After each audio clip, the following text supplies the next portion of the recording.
በስመ አብ ወወልድ ወመንፈስ ቅዱስ አሃዱ አምላክ አሜን። ገና እንበዛለን እንሰፋለንም። የኢትዮጵያ ኦርቶዶክስ ተዋሕዶ ቤተክርስቲያን በሀገረ ጀርመን ገዳም ልትመሰርት ነው። ገዳሙ መንበረ ጵጵስናም ይሆናል። ትምህርትና ስልጠናም ይሰጥበታል። ጥናትና ምርምር ይደረግበታል። ለዚህም እንደ ታላላቆቹ ገዳማችን በስፋቱ፣ በአካባቢ ሁኔታው፣ በድባቡ ልዩ የሆነ ቦታ ተገኝቷል።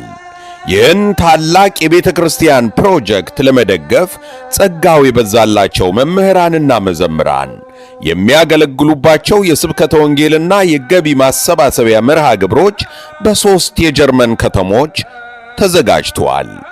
ግንቦት 2 እና 3 ቀን 2017 ዓመተ ምህረት ሜይ 10 እና 11 2025 በሙኒክ ከተማ፣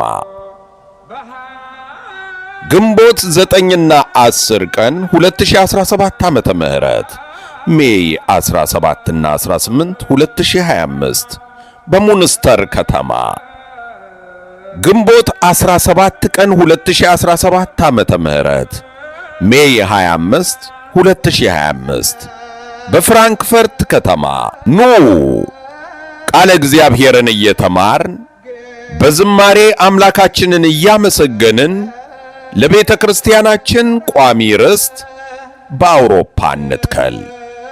የጀርመንና አካባቢው ሀገረ ስብከት